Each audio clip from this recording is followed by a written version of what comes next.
الحمد لله رب العالمين والصلاة والسلام على أشرف الأنبياء والمرسلين سيدنا أبي القاسم محمد اللهم صل على محمد وآل محمد وقال أهل بيته الطيبين الطاهرين واللعنة الدائمة على أعدائهم أجمعين أما بعد فقد قال الله تبارك وتعالى في كلامه الحميد وفرقانه المجيد قوله الحق وهو أصدق القائلين بسم الله الرحمن الرحيم والنجم إذا هوى ما ضل صاحبكم وما غوى وما ينطق عن الهوى إن هو إلا وحي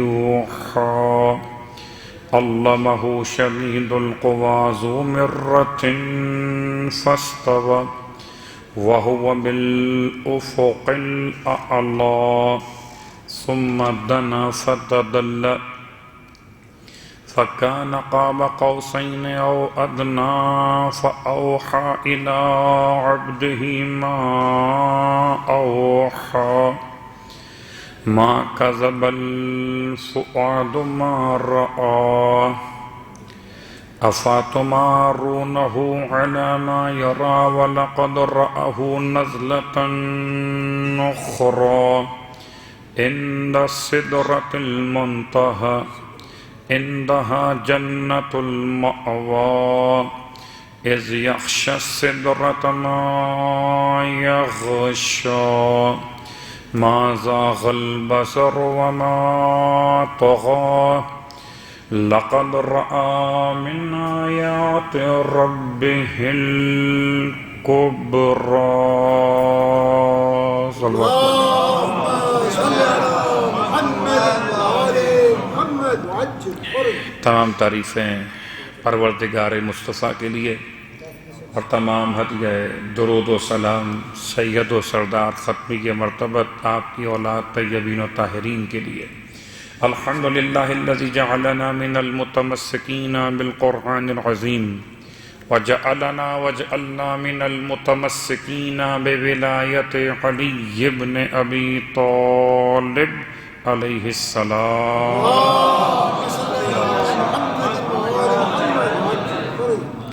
وجعلنا وإياكم إن شاء الله من الطالبين بثأره مع وليه الإمام المهدي من آل محمد عليهم السلام اما بعد خداوند عالم کا لطف و کرم جتنا بھی اس کا شکر ادا کیا جائے وہ بہت کم کہ اس نے ماہ مبارک رمضان کے 15 روزے مکمل کرنے کے بعد آج 16ویں شب برکت شب رحمت اور ماہ مبارک رمضان کے تمام تر سعادتوں کو حاصل کرنے کے لیے یہ ساعتیں نصیب فرمائیں۔ ہم سانس لے رہے ہیں، تسبیح کا ثواب لکھا جا رہا ہے، میں ذکر کر رہا ہوں، ثواب لکھا جا رہا ہے، آپ خاموش بیٹھے ہوئے ہیں، خاموشی تسبیح کے برابر ہے، آپ سماعت کر رہے ہیں، ذکر قرآن مجید اور ذکر وارث قرآن مجید، تو آپ کی سماعت کا ثواب الگ اور ولایت کا ثواب الگ مل رہا ہے۔ سرکار ختمی مرتبہ احمد مجتبیٰ محمد مصطفیٰ صلی اللہ علیہ وآلہ وسلم ماہ مبارک رمضان کے اس خطبے میں جو استقبال ماہ رمضان کے عنوان سے آپ نے شعبان کے آخری جمعے کو دیا تھا، اس میں اللہ کے رسول نے جو بیان کیا وہ کل آپ کی خدمت میں ایک جملہ میں نے عرض کیا تھا کہ جو اس ماہ مبارک میں اپنے اخلاق کو حسین بنا لے اسے پل صراط پر سے گزرنے کا جواز خدا کی طرف سے عطا کیا جاتا ہے۔ اچھے اخلاق میں سمجھاتے ہوئے اگلا جملہ خود پیغمبر کا اپنا فرماتے ہیں جو تمہارے دستے نگر ہیں، جو آپ کے ماتحت کام کرنے والے افراد ہیں، ماہ رمضان میں ان پہ سختی نہ کرنا، انہیں نرمی اور آسانی فراہم کر دینا۔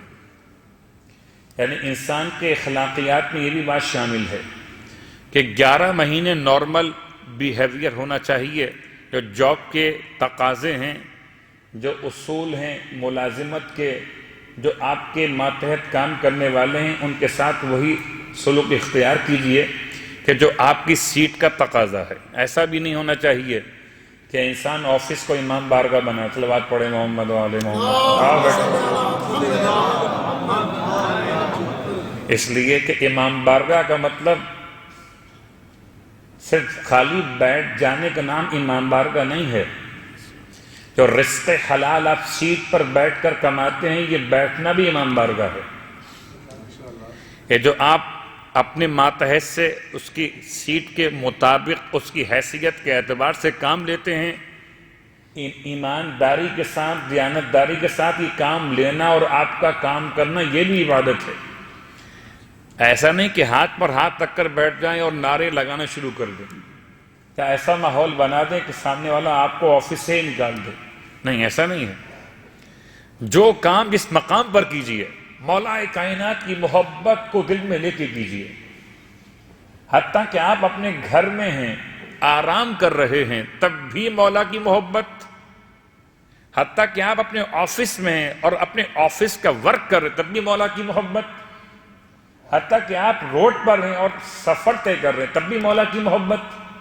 تو مولا کی محبت کو لیے ہوئے جو کام انجام دیں گے، وہ کام اگر حلال ہے، اور مولا کی محبت میں حرام کام تو ہوتا ہی نہیں، یا تو مولا کی محبت نہیں ہوتی یا حرام کام نہیں ہوتا، دونوں باتیں ساتھ جمع نہیں ہو سکتی۔ اگر حلال کام کر رہے ہیں تو حلال کام کرتے ہوئے آپ کا مولا کی محبت کو دل میں رکھنا، یہ بھی مولا کائنات علی ابن ابی طالب علیہ السلام کے ذکر کے برابر ہے۔ یعنی زینوا مجالسکم بذکر علی ابن ابی طالب، زینوا مجالسکم، نہ کہ زینوا مجالسنا، ہماری مجالس کو نہیں، اپنی مجالس کو زینت دو۔ تمہاری مجالس کیا ہیں؟ تمہاری مجالس تمہارے معمولات ہیں، مشغولات ہیں، تمہاری گیدرنگز ہیں، ان کو زینت دو ذکر علی ابن ابی طالب علیہ السلام سے۔ یعنی کیا مطلب؟ مثال دیتا ہوں آپ کی خدمت میں کہ اللہ کے رسول نے تعلیم فرمایا جنت البقیع میں، جب تدفین کے مرحلے پر دفن کیا جا رہا صحابی اور رسول کو، کہ ایک ایک سوراخ کو بند کر دیا جائے، ایک ایک سوراخ تختوں کے درمیان جگہ رہ جاتی ہے۔ اس زمانے کی بات، تختے رکھے جاتے تھے، جب پتھر رکھے جاتے تھے اوپر کور کرنے کے لیے، تو کوئی جگہ خالی نہ چھوڑی جائے کہ اپنے لحاظ سے مردہ باہر نہیں آ سکتا۔ لیکن کیا اب اس کے مرنے کے بعد ہم کام کو اتنا نامکمل ادھورا چھوڑ سکتے ہیں؟ تو یہ ہماری ذمہ داری کی کوتاہی ہوگی۔ مثال دیتا ہوں آپ کی خدمت میں، اگر کسی خاتون کا انتقال ہو جائے اور اس کے پیٹ میں زندہ وجود ہو تو کاٹ کے نکالا جاتا ہے۔ جب کاٹ کے نکالا گیا تو کیا خاتون کی اسکن میں اسٹیجز نہیں لگے جائیں گے؟ چھوڑ نہیں کھلا ہوا اس کو، اب تو نکال دیا، یہ مر چکی ہے، یا الی آخر اور بہت سے معاملات ہوتے ہیں۔ حتیٰ کہ بسا اوقات کسی انسان کے اگر گولیاں لگی ہوں اور گولیاں نکالی جائیں اس کے مرنے کے بعد، تو کیا ان مقامات کو بند نہیں کیا جاتا؟ کیا جاتا ہے۔ کیا مطلب اس کا؟ کہ اپنی ذمہ داری کو ادا کرنا خود محبت علی ابن ابی طالب ہے۔ اسلام پیغام دیتا ہے کہ انسان یہ نہ کہے کہ مولا کی محبت میں آج میں کام ادا کروں گا۔ صلوات پڑھے محمد و آل محمد۔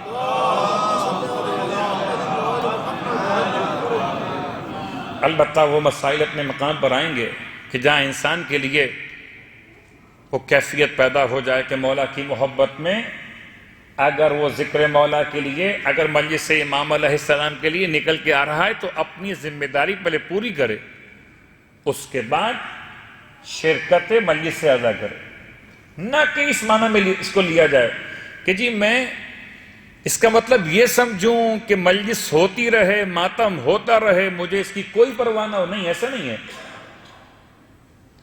افراط اور تفریط دونوں غلط. جو وسط راستہ ہے وہی مناسب راستہ ہے. اور بہرحال شیطان کا وسوسہ تو بہت ہے انسان کے لیے. اور میں نے آپ کی خدمت میں عرض کیا تھا کہ ایک 2 رکعت نماز پڑھ لیا کیجیے ہر 40 دن مکمل ہونے سے پہلے. نماز کا نام تھا حدیث نفس، طریقہ صبح کی نماز کی طرح سے. اور اب کچھ دعائیں. سب سے پہلے حدیث نفس کی شکایت جناب آدم علیہ السلام کو ہوئی. اللہ کے پیغمبر کو حدیث نفس. تو حدیث نفس مومن کو بھی ہو سکتا ہے اور ہوتا ہے. حدیث نفس ختم کرنے کے لیے، وسوسوں کو ختم کرنے کے لیے جناب آدم علیہ السلام کو خدا نے خود تعلیم دیا. لا حول ولا قوت الا باللہ العلی العظیم. امام فرماتے ہیں چلا وہاں سے ہے، لا حول ولا قوت الا باللہ العلی العظیم. اس کی ابتدا آدم علیہ السلام سے. خوب، اب روایت امام جعفر صادق علیہ السلام کی.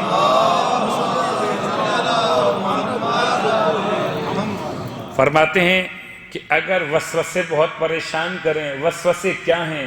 خیالات کا ایک تانتا بن جاتا ہے. ابھی میں بہت ڈیپ میں نہیں جا رہا، ورنہ پھر تمنا کیا ہے اور پھر آرزو کیا ہے. پھر آرزو میں 2 قسمیں ہو جائیں گی، آرزو مفید، آرزو غیر مفید. فی الحال تو ہم تمنا کی بات بھی چھوڑتے ہیں. خیالات اتنا پریشان کرتے ہیں کہ انسان نماز نہیں پڑھ سکتا. نماز پڑھنے کھڑے ہوئے اور سارے خیالات نماز میں ہی آتے ہیں. یعنی یوں کہیے کہ اگر کوئی بات یاد نہ آ رہی ہے تو نماز پڑھنا شروع کر دیجیے، وہ بات یاد آ ہی جائے گی. کیونکہ شیطان چاہتا ہے کہ آپ کو خدا بھلا کر سب کچھ یاد دلا دے. یعنی ایک خدا کو بھلانے کے لیے وہ آپ کو سب کچھ یاد کروا سکتا ہے. وسوسہ. اسی وسوسے سے بچنے کے لیے امام فرماتے ہیں تمہیں چاہیے کہ اپنے ہاتھ کو رکھو اپنے سینے پر. بسم اللہ وباللہ محمد الرسول اللہ صلی اللہ علیہ وآلہ وسلم. بسم اللہ وباللہ محمد الرسول اللہ. آپ نے مکمل کیا. ولا حول ولا قوت الا باللہ العلی العظیم. اللہم امسح انی ما احذر. اے خدایا دور کر دے مجھ سے ہر اس شے کو جس سے میں ڈرتا ہوں، جس سے میں خوف کرتا ہوں. ان تمام باتوں کو مجھ سے دور کر دے. امام فرماتے ہیں ایک مرتبہ یہ دعا تلاوت کر کے اپنے سینے پر ہاتھ پھیرو. امسح، ہاتھ پھیرو. اس کے بعد اسی دعا کو 3 مرتبہ تلاوت کرتے ہوئے اپنے شکم پہ ہاتھ پھیرو.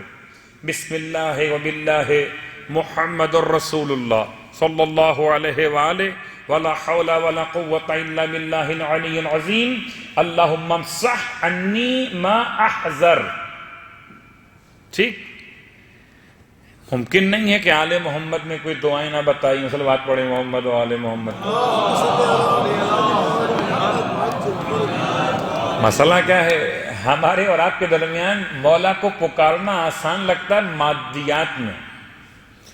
کبھی مولا کو پکارا ہے معنویات میں؟ گرتے ہوئے یا علی مدد کا جب بدن گر رہا تھا، جب آپ گر رہے تھے. کبھی جب ایمان لرز رہا تھا تو پکارا یا علی مدد. جب کبھی رشوت کا مسئلہ آیا کہ لوں کہ چھوڑ دوں، پکارا مولا علی کو. کبھی سود سے بچنے کا وقت آیا، پکارا مولا علی کو. کیا مولائے متقیان صرف مادیات میں مشکل کشا ہیں؟ روحانیات میں نہیں ہیں، معنویات میں نہیں ہیں؟ جب نفس امارہ نے آپ کو تنگ کیا تو آپ نے پکارا مولا علی کو کہ یا علی ادرکنی. انسان عام طور پر مادیات سے باہر نکل کے سوچتا بہت کم ہے. تو ایک دعا تو مکمل ہو گئی. ایک اور دعا بھی ہے جو وسوسے کے لیے. اچھا، وسوسے ختم کرنے کے کچھ اعمال بھی بیان کیے گئے. ان اعمال میں کچھ چیزیں متعلق ہیں کھانے سے پینے سے. صلوات پڑھ لیں محمد و آل محمد. کیا کھانا چاہیے, کیا پینا چاہیے؟ پہلی بات تو یاد دلا دوں کہ ماہ رمضان کے علاوہ ہر مہینے کے 3 روزے, اول جمعرات, آخر جمعرات, درمیان کا بدھ. ہر مہینے کے 3 روزے, اول جمعرات مہینے کے چاند کے اعتبار سے, آخر جمعرات اور درمیان کا بدھ. ان 3 روزوں کے ساتھ ساتھ کیا کرنا چاہیے کہ ایک انار کا استعمال, انار کھانے سے انسان کے وسوسے کم ہوتے ہیں. ایک آب نیسان کا پانی, وہ بارش کا خاص پانی کہ جو آب نیسان کہلاتا ہے, اس کا استعمال. اور اس کے علاوہ مسواک کا کرنا انسان سے شیطان کو دور کرتا ہے. مسواک کا کرنا, ٹھیک. اور اب جملہ کہتا ہوں, ہے بڑا مشکل. سر کو بیری کے پتوں کے جھاگ سے دھونا انسان کے وسوسے کم کرتا ہے یا ختم کر دیتا ہے. پھر ایک دعا بھی ہے, اعوذ باللہ القوی, پناہ طلب کرتا ہوں اس اللہ کی جو قوی ہے, من الشیطان الغوی, اس شیطان سے جو ورغلانے والا اور دھوکہ دینے والا ہے. وَأَعُوذُ بِمُحَمَّدٍ صلی اللہ علیہ وآلہ الرضی,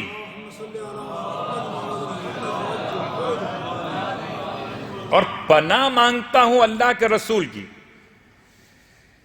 کبھی انشاءاللہ تفصیل سے بات کریں گے کہ پیغمبر کا مقام کتنا بلند ہے, جب انسان سمجھا ہی کہا مقام مصطفیٰ کو. اعوذ بمحمد, میں محمد کی پناہ مانگتا ہوں.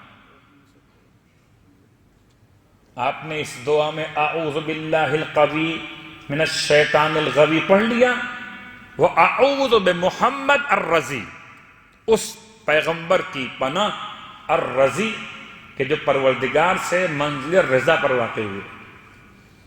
من شر ما قدر وقضی, میں ہر اس کے شر سے پناہ مانگتا ہوں پیغمبر کی کہ جو مقدر کر دیا گیا ہو اور جس کی قضاوت کر دی گئی ہو. من شر ما قدر وقضی. اس کی تفصیل تو بہت طویل ہو جائے گی, اپنے آپ کو یہاں پر روکتے ہوئے کہ وہ اعوذ باللہ من الشیطان الرجیم آپ پڑھا کرتے ہیں ہمیشہ, یہاں تک مکمل کیا. وَأَعُوذُ بِإِلَٰهِ النَّاسِ من شر الجنة والناس اجمعین. میں پھر دوہرا دعا کو, جملہ نمبر 1 کیا ہے؟ اعوذ باللہ القوی من الشیطان الغوی واعوذ بمحمد الرضی من شر ما قدر وقضی. ٹھیک. اس کے بعد آخری جملہ واعوذ بإلہ الناس من شر الجنة والناس اجمعین. یہ تو بات تھی دعاؤں کی اور وسوسے ختم کرنے کی. اب آئیے کچھ مسائل پر گفتگو ہو جائے. ماہ مبارک رمضان میں مسائل قرآن بھی ساتھ ساتھ چل رہے ہیں, مسائل نماز جماعت بھی, مسائل صیام بھی. تو روزے کے مسائل بھی آپ کے علم میں آ رہے ہیں کہ روزہ رکھ کر انسان کا سفر کرنا کب ممکن ہے, اور اقامت عشرہ کی بنیاد پر. ایک سوال ذہن میں آتا ہے کہ ہم جا رہے ہیں زیارتوں کے لیے, 10 دن وہاں پر رہیں گے, عراق میں 10 دن رہیں گے, تو لفظ عشرہ سمجھ میں آ گیا. 10 دن کا مطلب کیا ہے؟ 10 دن کا مطلب ہے 9 راتیں اور دن ہو 10, اور دن کا مطلب سورج کے نکلنے سے لے کر سورج کے ڈوبنے تک ایک دن شمار ہوتا ہے. ایک دن سورج کے نکلنے سے لے کر سورج کے ڈوبنے تک ایک دن شمار ہوتا ہے. یہ 10 دن چاہیے آپ کو. اگر آپ دن کے 10 بجے پہنچے کہیں پر تو یہ دن شمار نہیں ہوگا, یہ دن شمار نہیں ہوگا. اگر آپ واپس نکل رہے تھے شام کے 3 بجے تو وہ دن شمار نہیں ہوگا, جب تک کہ آپ کو پورے 10 دن ایسے نہ مل جائیں کہ جن میں ہر دن فجر کے اذان کے بعد طلوع آفتاب سے لے کر غروب آفتاب تک کا پورا دن آپ کا قیام بر رہا ہو. پہلی بات تو یہ کہ 10 دن سے مراد کیا ہے. بس اوقات لوگ سمجھتے ہیں 24 گھنٹے کو ضرب دیجئے 10 سے, تو جو نکل آتا ہے 240. یا بعض لوگ کہتے ہیں جی وہ ایسا ہے کہ دن میں 5 نمازیں ہوتی ہیں دن رات ملا کر. اگر انسان 55 نمازیں پڑھ لے تو قیام عشرہ مکمل ہو گیا. تو نہ تو 55 نمازوں سے قیام عشرہ مکمل ہوتا ہے، نہ 240 گھنٹے سے قیام مکمل ہوتا ہے. مکمل قیام 10 دن ہے. بیچ میں راتیں کم ہو سکتی ہیں مگر دن 10 چاہیے پورے. اس طرح سے کہ سورج کے نکلنے سے لے کر ڈوبنے تک ایک دن مکمل، 10 دن قیام. اور قیام ایک ملک میں نہیں، ایک صوبے میں نہیں، ایک شہر میں قیام ہو. آپ 10 دن کے لیے گئے ہیں عراق، تو 10 دن میں آپ نے نجف کتنا قیام کیا گا؟ 3 راتیں. خوب. کاظمین کا 2 راتیں، 5 راتیں ہو گئی. 5 راتیں کربلا کے اندر. آپ مقیم کب ہوئے؟ اب مسافر ہو گئے. ہاں، سرکار سید الشہداء امام حسین علیہ السلام کے روضہ مبارک میں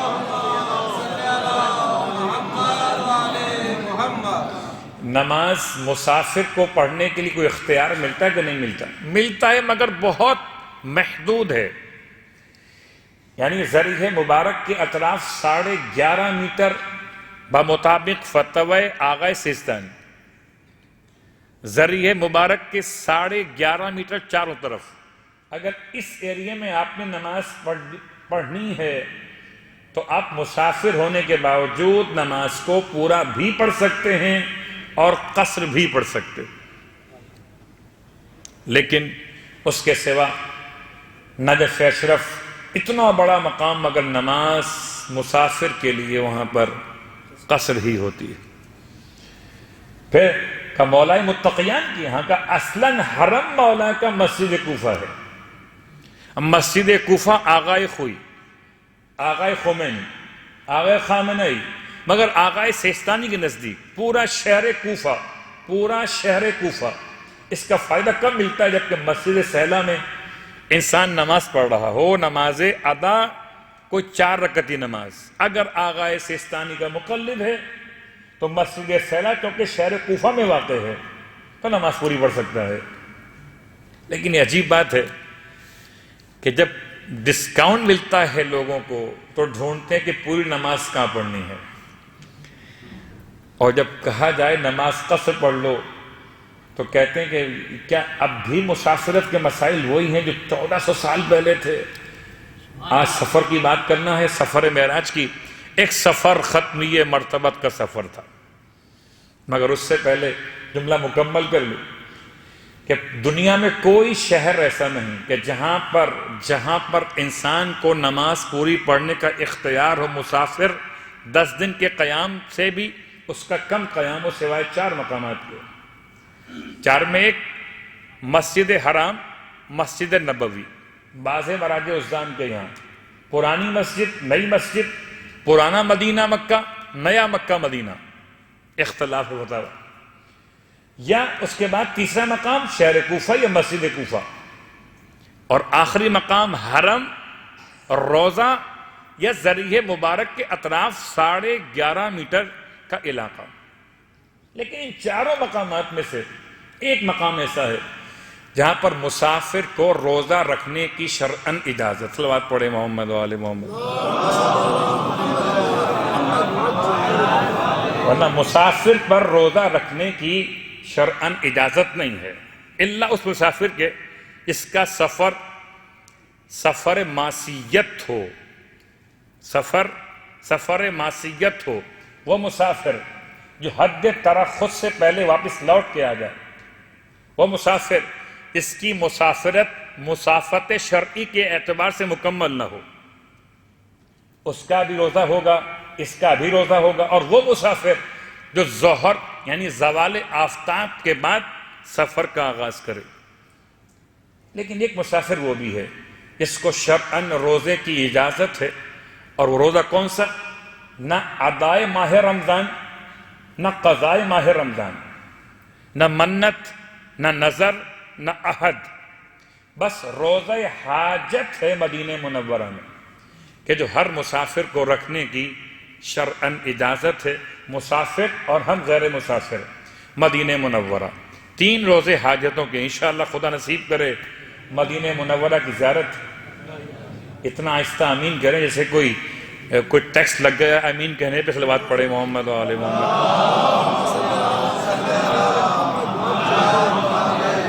اللہ کے رسول نے سفر معراج کے دوران 2 سٹیز کا بھی وزٹ کیا تھا۔ سٹی ہم کہہ سکتے ہیں یا 2 مسجد و موسک، بلکہ 3 کہہ لیجئے۔ ایک موسک مدینہ منورہ، مگر مدینہ منورہ کی موسک بنی نہیں ہے، خود مدینہ منورہ میں اللہ کے رسول اترے ہیں سفر معراج کے دوران۔ پہلا اسٹے آپ کا وہاں پر۔ سیکنڈ اسٹے آپ کا کہاں پر ہے؟ مسجد کوفہ۔ مسجد کوفہ اتنی قدیم ہے کہ پیغمبر کے معراج پر جانے کے زمانے میں مسجد کوفہ موجود تھی، ولو یہ شکل نہیں تھی جو آج ہے، کیونکہ مسجد کوفہ اولاً حضرت آدم علیہ السلام کے زمانے سے بنی ہوئی، یعنی مسجد حرام سے بھی زیادہ قدیم، مسجد نبوی سے بھی زیادہ قدیم، مسجد اقصی سے بھی زیادہ قدیم مسجد کون سی؟ مسجد کوفہ۔ اس لیے کہ حضرت آدم علیہ السلام کے زمانے اور امام قائم علیہ السلام کے زمانے میں مسجد کوفہ۔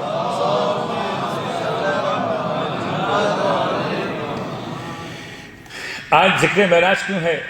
ذکر معراج اس لیے کہ معراج کی 2 روایتیں معروف ہیں، ایک بعثت کے 10ویں برس اور ایک بعثت کے 12ویں برس۔ بعثت کا مطلب رسالت کے اعلان کے 10 سال مکمل ہوئے تھے مکہ المکرمہ، یا بعثت کے اعلان کے 12 سال مکمل ہوئے تھے، یعنی ہجرت سے 3 سال پہلے یا ہجرت سے 1 سال پہلے اللہ کا رسول معراج پر گئے۔ تاریخ کیا تھی؟ مسلمان متفق ایک تاریخ پر ہوئے، عام مسلمان 27 رجب۔ اہل ایمان کا اتفاق اس بات پر ہے کہ 27 رجب نہیں، ماہ رمضان کی 17 تاریخ تھی جب اللہ کے رسول معراج پر گئے تھے۔ 17 تاریخ ماہ رمضان کی، بعثت کا 12واں برس، 27 رجب ماہ رجب میں، بعثت کا 10واں برس۔ لیکن ہر 2 صورتوں میں یہ واقعہ کہاں کا ہے؟ مکہ المکرمہ کا۔ اب یہ بات ذہن میں رہے کہ یہ واقعہ کہاں کا؟ مکہ المکرمہ کا۔ یہ بہت کام آئے گا مسئلہ۔ اب آئیے ہم پہلے آیات پہ غور کرتے ہیں۔ 2 مقامات قرآن مجید میں ہیں، اور پھر اس کو سائنسی لحاظ سے سمجھنے کی کوشش کرتے ایک طالب علم کی حیثیت سے کہ آیا ممکن ہے کہ ایک جسم آج سے 1400 سال پہلے بغیر کسی ظاہری صلاحیتوں، ظاہری سامان کے، ظاہری اسباب کے، بغیر گیس سلنڈر کے ساتھ، بغیر مخصوص جیکٹس کے ساتھ، پاسبل ہے کہ ایک جسم یہاں سے نکل کر اوپر جائے اور نظریہ بطلینوس کو باطل کرتے ہوئے آسمانوں کو کراس کر دے اور اوپر ہو کے آ جائے؟ کیا ممکن ہے اور کیا ممکن نہیں ہے؟ لیکن پہلے قرآن مجید سے 2 مقامات۔ ایک مقام سورہ مبارکہ بنی اسرائیل، بہت مشہور، جو آپ سب پڑھا کرتے، سبحان الذی، آیت نمبر 1 بسم اللہ کے بعد، سبحان الذی اسری بعبدہ لیلا من المسجد الحرام الى المسجد الاقصی الذی بارکنا حولہ۔ ترجمہ کیا ہے؟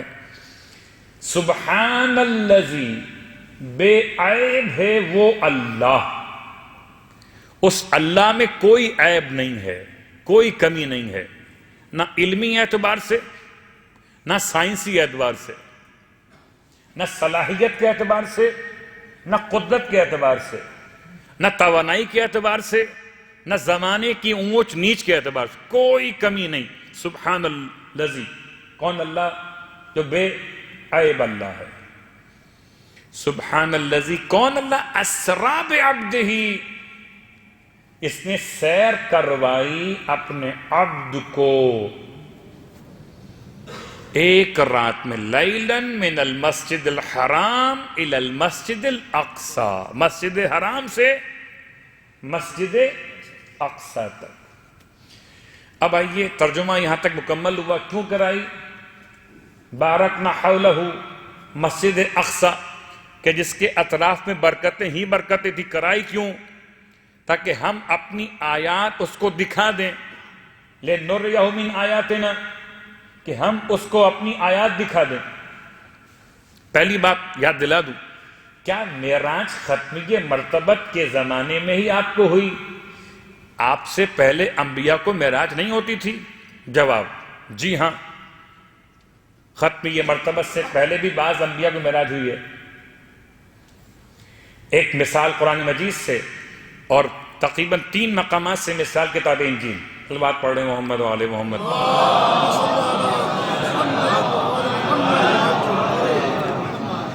اگر سورہ مبارکہ الانعام دیکھیے، سورہ مبارکہ الانعام میں خدا نے حضرت ابراہیم علیہ السلام کے حالات و واقعات کو بیان کیا. کذالک نُرِیَ ابراہیم ملکوت السماوات والارض، اور اسی انداز سے ہم نے دکھا دیا ابراہیم کو زمین و آسمان کی ملکیتوں کا اختیار. اور اگر قرآن کے اس آیت سے معراج کی بات سمجھنا آسان نہ ہو رہی ہو تو پھر روایت سن لیجئے کہ ابراہیم علیہ السلام سفر کر رہے تھے زمینوں اور آسمانوں کے درمیان، اور آپ نے سفر کرتے ہوئے دیکھا ایک مقام پر کہ 2 افراد گناہ کر رہے ہیں. آپ کو بڑا جلال آیا کہ یہ خدا کی نافرمانی آسمان کے نیچے کر رہے ہیں، اس کی نافرمانی کر رہے ہیں. آپ نے بد دعا کر دی، دونوں مر گئے. اس سے آگے بڑھے، پھر دیکھا کہ ایک مقام پر لوگ بیٹھے شراب پی رہے ہیں، کہیں خدا کی نافرمانی کر رہے ہیں، بد دعا کر دی، لوگ مر گئے. تیسرے مقام پر پہنچے اور اب چاہتے تھے بد دعا کرنا. خدا نے آواز دی، ابراہیم اس طرح تو سب مر جائیں گے، ہم سب کو دیکھ رہے ہیں اور ہم ان سب کے اعمال کو دیکھنے کے بعد بھی اپنے عذاب کو نازل نہیں کرتے. ابراہیم حلم اختیار کیجیے. تو ابراہیم علیہ السلام کا سفر معراج زمین و آسمانوں کے درمیان ہے یا زمین و آسمانوں کو احاطہ کیے ہوئے؟ حضرت عیسیٰ علیہ السلام کی معراج کتاب انجیل کی تقریباً 3 کتابوں کے اندر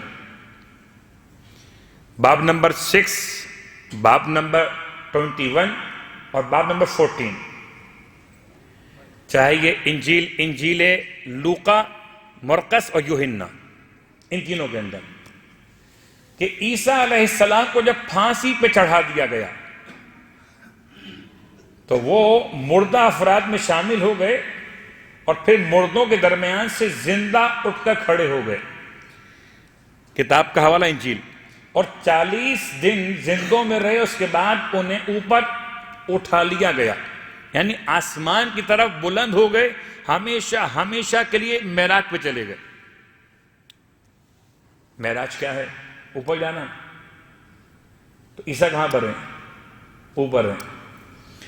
تو حضرت عیسیٰ علیہ السلام کی معراج، جناب ابراہیم علیہ السلام کی معراج، اور پھر خدا نے جس انبیاء میں جس کو چاہا انبیاء میں سے اس کو معراج عطا فرمائی. لیکن سرکار ختمی یہ مرتبہ احمد مصطفیٰ محمد مصطفیٰ صلی اللہ علیہ وسلم. اتفاق سے آج سوال کیا تھا مجھ سے ایک برادر مومن نے کہ یہ وادی مقدس طویٰ کہاں پر ہے؟ موسیٰ علیہ السلام کی معراج کہاں پر ہوئی تھی؟ خدا سے ملنے کہاں پر گئے تھے؟ 4تھا آسمان تھا کہ 7واں آسمان تھا کہ 9واں آسمان تھا کہ اس کے اوپر سدرہ منتہا تھی؟ جنت الماوا کے مقام پر گئے تھے؟ کہاں گئے تھے؟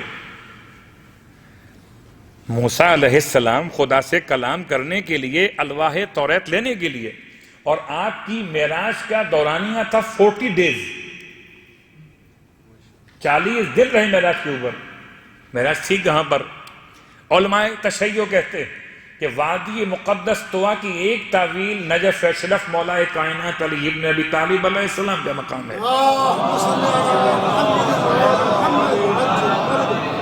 ہو سکتا ہے یہ ظاہری نجف نہ ہو سکتا ہے مقام ولایت کا عنوان ہو معراج، کہ موسیٰ علیہ السلام کسی ایسے مقام پہ ضرور گئے تھے کہ جہاں تک کسی اور کی پہنچ نہ تھی. بس فرق اتنا ہے کہ موسیٰ اکیلے گئے تھے، ہارون قوم میں تھے، پیغمبر گئے تو اکیلے تھے مگر گواہی میں علی ابن ابی طالب ہر جگہ موجود تھے. اب اس کی بھی بحث ہو سکتی ہے سائنسی اعتبار سے کہ کیا ایک ممکن ہے کہ یہاں پر رہتے ہوئے ایک انسان کئی مقامات پر اپنے آپ کو شو کر سکے، حاضر ہو سکے؟ ممکن. وہ الگ بات ہے کہ انسان قرآن پڑھ کے نہ سمجھ سکے، لیکن سائنس کو پڑھ کے شاید سمجھ جائے کہ ممکن ہے. آئیے ابھی تو ہم اس پر بات کو مکمل کرنے لگتا ہے کہ آج تو یہ عنوان مکمل نہیں ہو پائے گا. سبحان الذی اسریٰ بعبدہ لیلاً، ایک رات یا رات کا کچھ حصہ، رات مکمل نہیں، رات کا کچھ حصہ، ایک رات مسجد حرام سے مسجد اقصی. مسجد اقصی سے مراد بیت المقدس ہے کہ جہاں پر اللہ کے رسول نے حضرت ابراہیم علیہ السلام، حضرت موسیٰ علیہ السلام اور عیسیٰ علیہ السلام سے ملاقاتیں کی، اور وہاں پر آپ نے نماز جماعت کروائی. یہ مسجد اقصی والی تھی یا کوئی اور مسجد ہے؟ اقصی، دور والی مسجد. بہرحال اس پہ تو تفصیل ہو سکتی ہے اور بحث کا امکان ہے، لیکن حضرت بہلول دانا نے بڑا اچھا انداز اختیار کیا، اور وہ دو جملے خالی آپ کی خدمت میں آج کہ سائنسی اعتبار سے معراج کو ثابت کرنے سے پہلے یہ بات ثابت کر لیجئے کہ جسم مصطفیٰ گیا تھا. تو ساری بحث تبھی تو ہوگی. اگر روح مصطفیٰ کی بات کرتے ہیں تو کوئی بحث ہی نہیں ہے. پھر اگر پیغمبر خواب میں گئے تھے پھر تو کوئی بحث ہی نہیں ہے. بحث کب ہے؟ جب کہ جسم گیا ہو. کفار کا انکار کب ہے؟ جب کہ جسم کی بات کی گئی ہو. اگر پیغمبر کفار مکہ کے سامنے یہ فرماتے ہیں میں خواب میں گیا تھا تو قسم بخدا کوئی کافر پیغمبر کی بات کو جھٹلاتا نہیں. صلوات پڑھے محمد و آل محمد.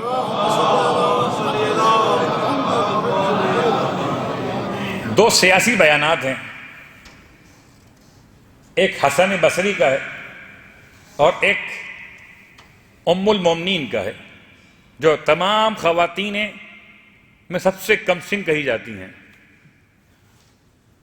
ٹھیک، ان کا بیان ہے، پہلے سن لیں. حسن بصری کا قول یہ علماء اسلام کو کیا ہو گیا جب سائنسی طور پر معراج جسمانی ثابت نہ کر سکے تو مجبور ہو کے ہتھیار ڈال دیے اور ایکسپٹ کر لیا نہیں وہ تو خواب میں گئے ہوں گے. جب تم جواب نہیں دے سکتے تھے کہ پیغمبر جسم کے ساتھ گئے تھے کہ خواب میں گئے تھے تو تمہیں چاہیے تھا قرآن سمجھ لیتے. قرآن کا ایک لفظ کافی ہے. بہلول دانا تو سب کے لیے دیوانے تھے مگر خدا کی بارگاہ میں دانے تھے، اور ایسے دانا تھے کہ ان کی بہت ساری ابحاث ہیں. ایک بحث معراج پر بھی ہے،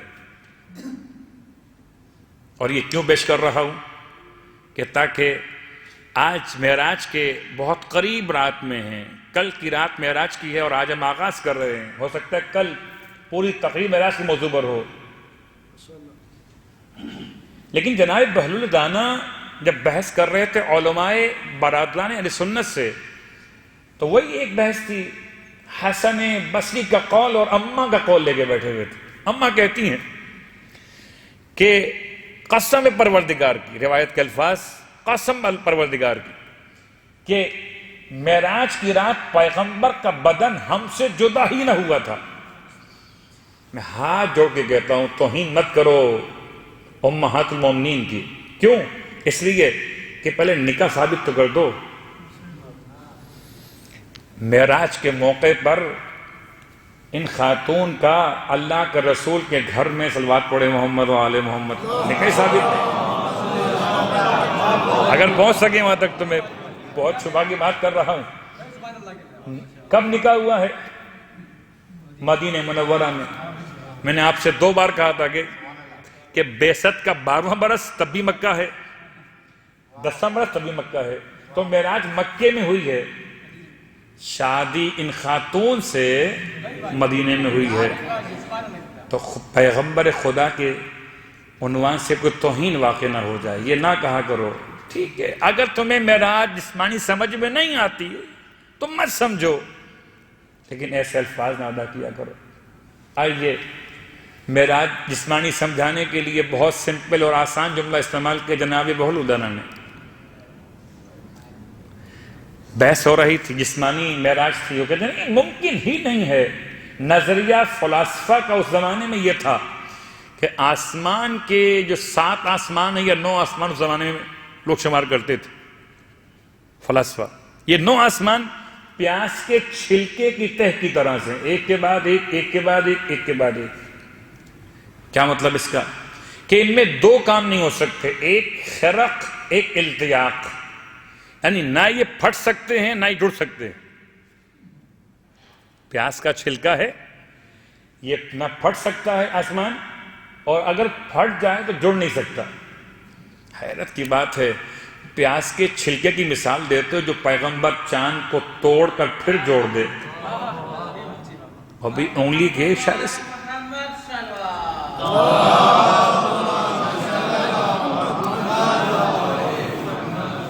یہ بھی روایت نہیں ہے، آیت ہے۔ اقتربت الساعۃ وانشق القمر، آیت ہے قرآن کی۔ اتفاق سے سورہ القمر سورہ والنجم کے بالکل بعد میں لکھا ہوا ہے۔ والنجم میں معراج کا بیان ہے، معراج کا سیکنڈ پارٹ۔ معراج کا فرسٹ پارٹ، رسول نے ٹریول کیا مکے سے اور گئے مکے سے مدینہ، پہلا اسٹاپ کیا آپ نے، وہاں سے پہنچے کوفہ، سیکنڈ اسٹاپ کیا آپ نے، وہاں سے گئے بیت المقدس ظاہراً۔ یہ ٹریول تھا آپ کا 1 رات کے اندر، اور اس کا سیکنڈ پارٹ وہ انشاءاللہ کل بیان ہوگا۔ لیکن بہلول نے اس بحث کو سمیٹنے کے لیے کیا اچھا انداز اختیار کہ نماز کا وقت ہو گیا۔ اچھا آج کل لوگ اختلاف کر لیتے ہیں کہ جی یہ الگ نماز پڑھنے والے، وہ نماز پڑھنے والے الگ ہیں، مگر ایک دور ایسا گزرا ہے کہ سب مسلمان ساتھ مل کے نماز پڑھتے تھے، ہاتھ کھول کے پڑھنے والے بھی اور ہاتھ باندھ کے پڑھنے والے بھی۔ بہلول کو کھڑا کر دیا آگے۔ ایسا اتفاق تو آپ نے دیکھا ہوگا، مجھ سے کہا تھا مدینہ ایئرپورٹ پر، میں اپنے کاروان سے پہلے تھوڑا آگے بڑھ گیا تھا، تو 2 جو وہاں کام کرنے والے سپاہی تھے وہ نماز کے لیے مسجد میں آئے، میں مسجد میں گیا، مجھ سے کہا نماز پڑھائیے۔ میں نے دل میں سوچا کہ میں نماز شروع کروں گا آپ نکل جائیں گے، میں کہوں گا اللہ اکبر بسم اللہ الرحمن الرحیم صلوات پڑھے محمد والے محمد، نکل جائیں گے۔ لیکن ایک دور گزرا ہے کہ جب لوگ ساتھ نماز پڑھتے تھے تو بہلول کو نماز کے لیے آگے کھڑا کر دیا، پیچھے مسلمان کھڑے ہوئے اور علماء، اور بہلول نے اتنا یقین ہے کہ بہلول حافظ کل قرآن تھے۔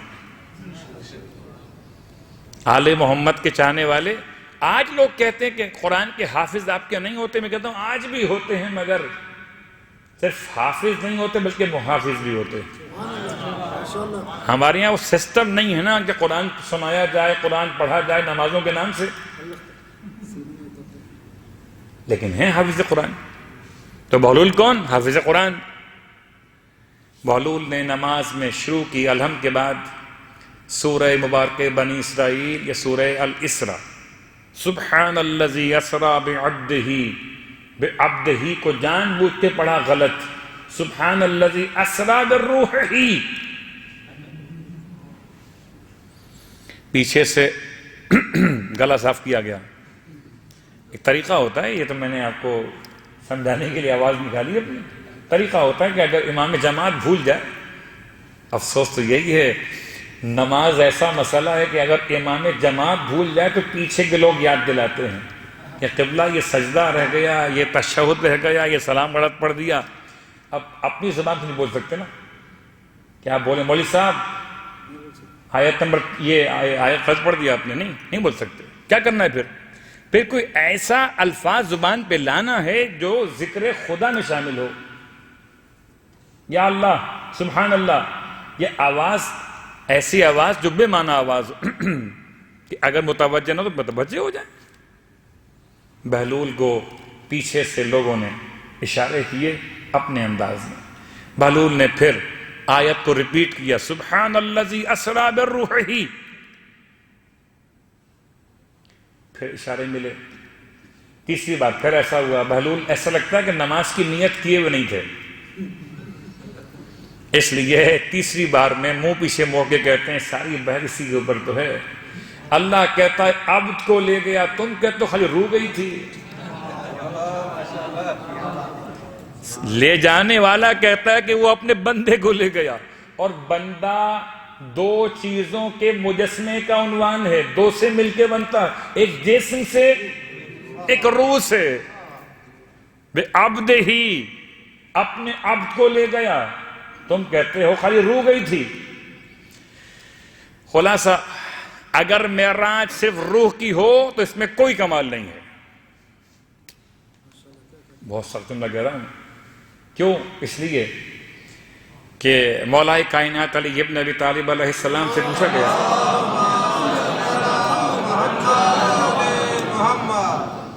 تین سوال کیے گئے تھے مولا سے، اور کیے کس نے تھے؟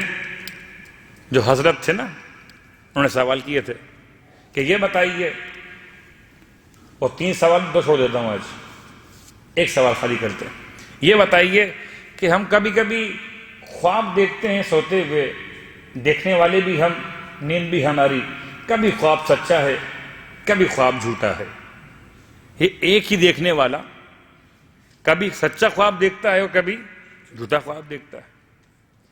تب ارشاد فرمایا تھا مولا نے کہ مجھ سے میرے حبیب نے ارشاد فرمایا تھا، یعنی وہ تمام سوالات جو مولا سے ہونا تھے، وہ سارے سوالات اللہ کے رسول نے بہت پہلے ہی آپ کو عطا فرما دیے تھے مجھ سے میرے۔ اب یہ امانت داری ہے، ورنہ فرمائے جی میں بتاتا ہوں آپ کو یہ ہوتا ہے مسئلہ، استاد گئے ہو پیچھے سے، ہوتے ہیں ایسے شاگرد، اور جو اپنے استاد کو بھول جائے اس کے علم کا کیا بھروسہ۔ صلوات پڑھیں محمد و آل محمد۔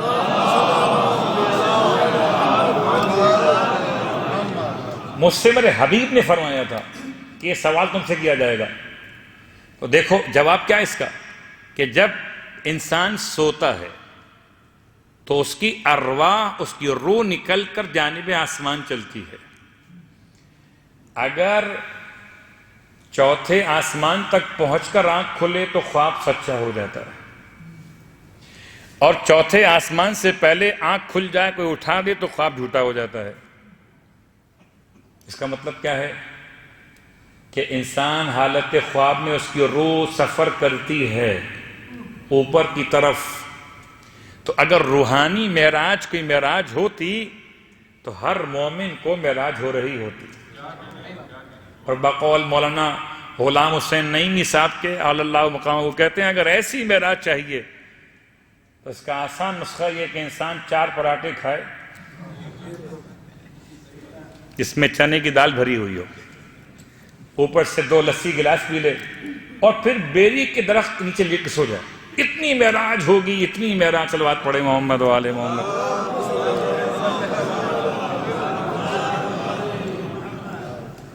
روحانی معراج کیا مطلب کہ جی روح گئی تھی، خواب میں گئے تھے آپ؟ یہ خواب کی باتیں ہیں کیا؟ رسالت خواب کی باتیں ہیں؟ اور کیا خواب میں جانا کوئی دلیل عظمت ہے پیغمبر کے لیے؟ نہیں، خواب میں تو بہت سے لوگ دیکھ سکتے ہیں۔ اچھا کبھی کبھار کچھ خواب ایسے ہوتے ہیں کہ جو عجیب و غریب سے ہوتے ہیں، اور کچھ خوابوں کی بنیاد بہت مضبوط بھی ہوتی ہے۔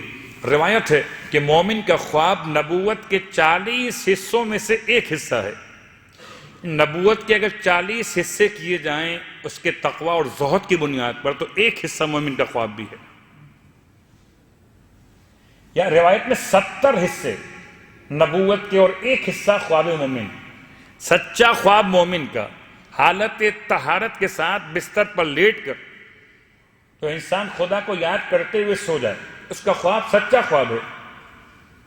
اور سچے خوابوں کو اصطلاح میں رویائے صادقہ کے نام سے یاد کیا جاتا ہے، اور قرآن مجید نے سچے خواب میں خود ختم یہ مرتبہ احمد مجتبیٰ محمد مصطفیٰ صلی اللہ علیہ وسلم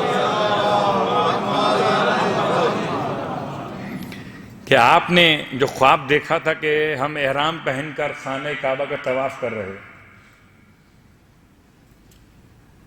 آپ اللہ کے رسول اپنے چاہنے والوں کے ساتھ مکہ المکرمہ خانہ کعبہ کا طواف کرے احرام پہنے ہوئے، اور اسی خواب سے تعلق ماہ رمضان کا بھی ہے، مگر وہ ایسے ایام میں تاریخ آتی ہے کہ ہم اس میں کچھ بول نہیں پاتے۔ 20 تاریخ آئے گی،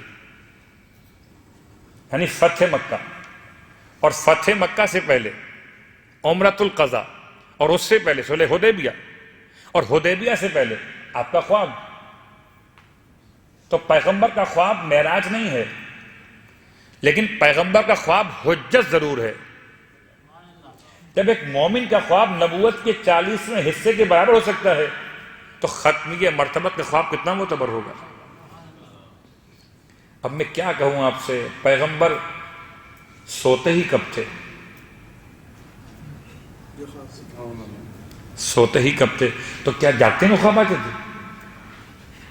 نہ، پیغمبر کی آنکھیں کھلی رہتی تھیں، بدن آرام کرتا تھا کیونکہ بدن کو آرام کی حاجت ہے بشریت کے تقاضوں کے اعتبار سے۔ لیکن آج کی حد تک بات کو موڑتے ہوئے کہ حدیث معراج میں خود پروردگار نے اپنے پیغمبر سے کچھ باتیں کی ہیں، ان میں ایک جملہ بہت سخت۔ پیغمبر نے سوال کیا، پروردگار بتائیے کون سا عمل ایسا ہے جس کی بنیاد پر کوئی آپ سے قریب ہو سکتا؟ صلوات پڑھ لیں محمد و آل محمد۔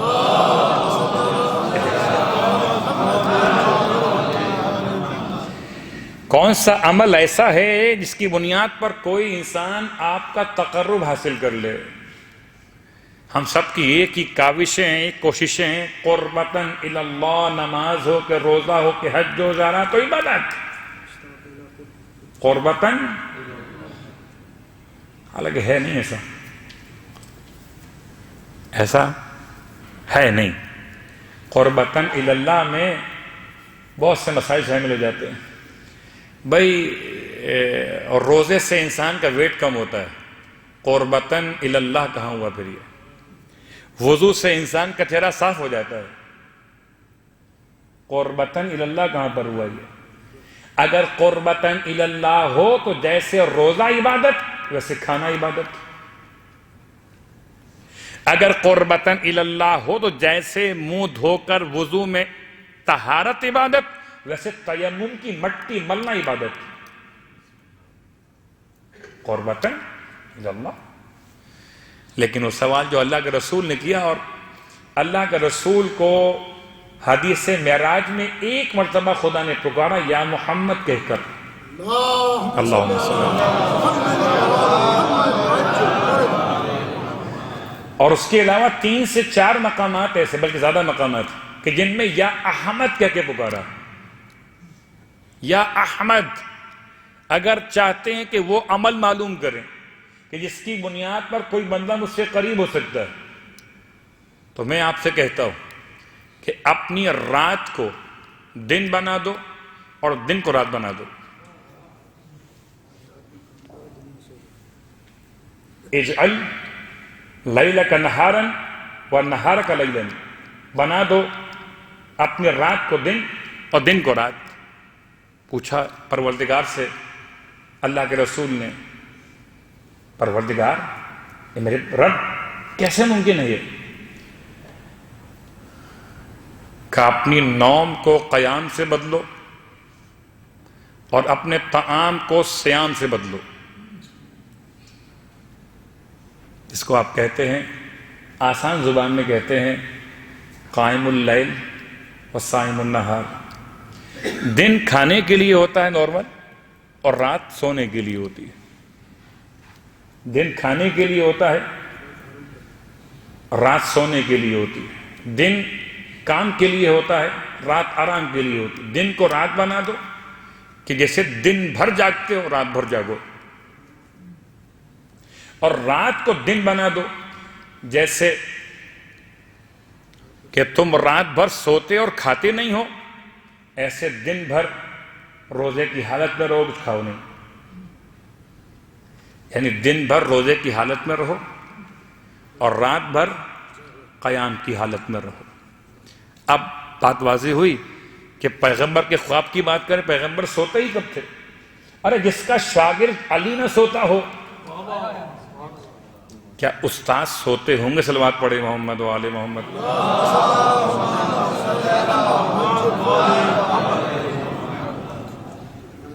اتنا خدا کی بندگی کرتے تھے کہ رات بھر خدا کی بارگاہ میں عبادت کے لیے قیام کرتے تھے، اور اتنے زیادہ روزے رکھا کرتے تھے کہ آپ کا شکم مبارک آپ کی کمر سے لگ جاتا تھا۔ جتنی عبادتیں کائنات کے تمام عابدین نے کی ہیں وہ عشر اشیر بھی نہیں، عبادت مصطفیٰ کا۔ جتنا زہد دنیا کے سارے زاہدوں کے پاس ہے، قسم بخدا وہ 10واں حصہ بھی نہیں پیغمبر کے زہد۔ سب سے عظیم بعد از خدا بزرگ وہی، قصہ مختصر، صرف خدا نہیں ہے محمد، باقی سب کچھ ہے، صرف خدا نہیں ہے۔ اب اس کے بعد جو مرتبہ سمجھ سکتے، آج میں آپ کے سامنے دعا پڑھ رہا تھا نا، اعوذ بمحمد، پیغمبر کی پناہ مانگیے۔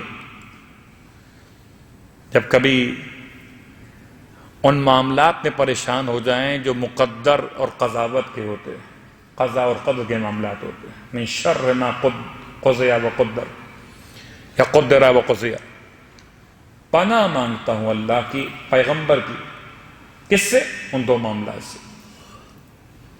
اور آج دل چاہتا ہے کہ اللہ کے رسول کی بات بیان کرتے کرتے صرف ایک جملہ آپ کی خدمت میں عرض کروں۔ کتنا مشکل وقت تھا جبکہ اللہ کا رسول، وہ معراج پہ جانے والا پیغمبر، کربلا کے میدان میں شہیدوں کے لاشوں کے ذرات شیشی میں جمع کر رہا تھا، اس حالت میں کہ سر کے بال بکھرے ہوئے تھے، گریبان کے بٹن کھلے ہوئے تھے، آستین پلٹی ہوئی تھی۔ اور یہ روایت صرف شیعہ ہی نہیں پڑھتے بلکہ برادران اہل سنت بھی اس روایت کو پڑھتے۔ بی بی ام سلمہ کی روایت، آپ کہتی ہیں کہ مدینہ منورہ میں 10 محرم کا دن تھا، میں ظہر کے نماز کے بعد کچھ دیر آرام کے لیے لیٹ گئی، کیونکہ عرب میں آج بھی ہے لفظ قیلولہ کہ ظہر کے بعد لوگ آرام کرتے ہیں۔ تو میں نے حالت خواب میں اللہ کے رسول کو دیکھا، اور ایسا میں نے کبھی پیغمبر کو دیکھا نہیں تھا کہ سر کے بال پریشان کیے ہوئے، سر کے بالوں میں مٹی لگی ہوئی، گریبان کھلا ہوا، آستینیں پلٹی ہوئی، اور ہاتھ میں ایک شیشی لیے ہوئے، اس میں خون کے قطرات دکھائی دیتے تھے۔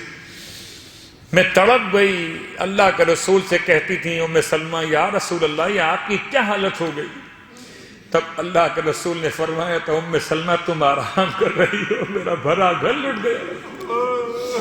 ام سلمہ میں کربلا سے آ رہا ہوں، ام سلمہ میرے ہاتھ میں جو یہ شیشی ہے اس میں قطرات خون ہیں، انصار حسین کے خون کے قطرات جمع کر رہا تھا صبح سے۔ ام سلمہ گھبرا کے اٹھی، عجیب خواب دیکھا ہے، ارے جلدی سے اس شیشی کی طرف گئی ہیں جو ام سلمہ کو آقا حسین دے کر گئے تھے۔ نانی سے بڑی محبت تھی، ہائے ختیجہ طاہرہ کے بعد سب سے زیادہ جس نانی سے محبت آقا حسین کو تھی وہ ام سلمہ۔ ام سلمہ روک رہی تھی، بیٹا عراق نہ جائیے، ہمارا دل ڈرتا ہے آپ کے ساتھ کوئی واقعہ پیش نہ آ جائے۔ ام سلمہ نانی سے رو کے کہتے تھے، نانی یہ آپ کو خاک دے کے جاتا ہوں، ارے جس دن یہ خاک خون میں تبدیل ہو جائے سمجھ لیجیے گا آپ کا نواسا مارا گیا۔ واہ غربتا!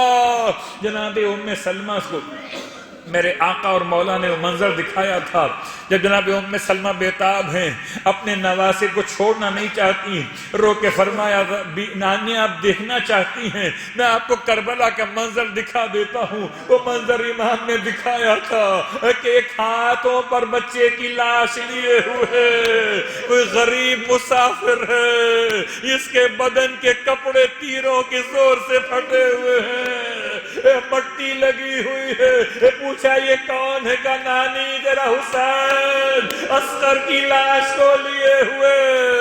اب جو آنکھ کھلی ہے ام سلمہ کی، سب سے پہلے دوڑ کے چلی ہیں، اس شیشی کو نکالا جو آقا حسین دے گئے تھے، جیسے ہی مٹی کو دیکھا خاک کربلا کو، خون میں تبدیل ہو گئی تھی۔ ارے ماتم شروع کیا، واہ محمد واہ علی واہ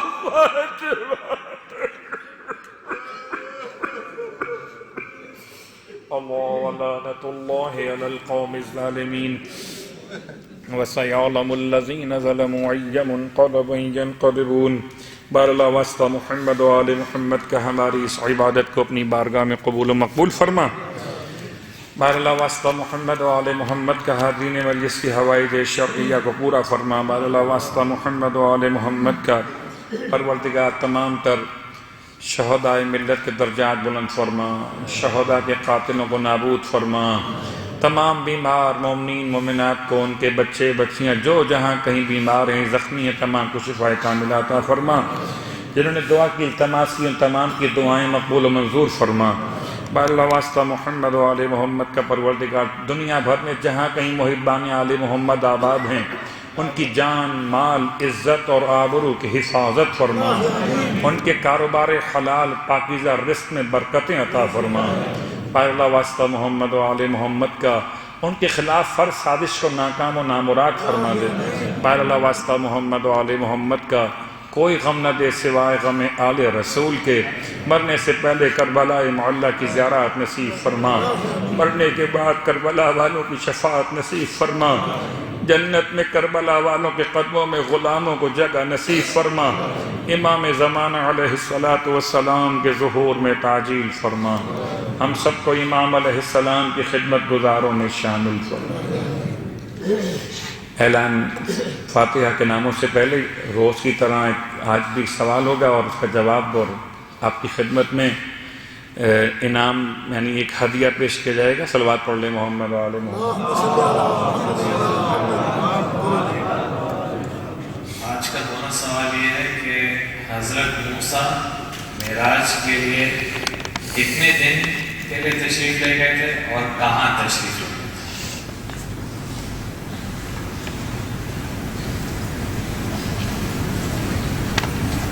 چار دن کے لیے، اور جیسا کہ مولانا صاحب نے نجف اشرف اور کوہ طور بالکل صحیح۔ اور محمد وآل محمد صلی اللہ جب کبھی کوئی صحیح جواب دے تو صلوات آپ خود سے پڑھ لیا کیجئے۔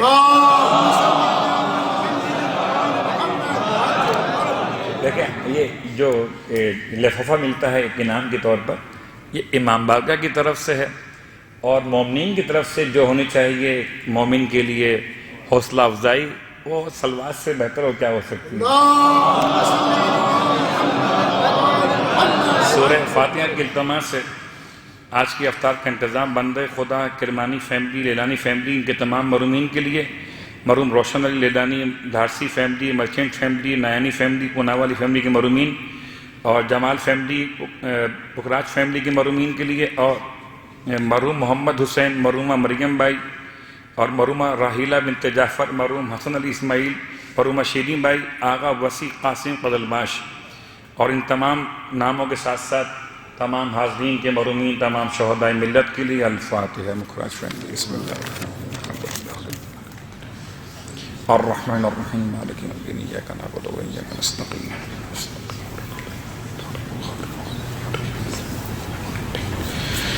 ربنا تقبل منا انك انت السميع العليم بجاه محمد وآله المعصومين برحمتك يا ارحم الراحمين اللهم صل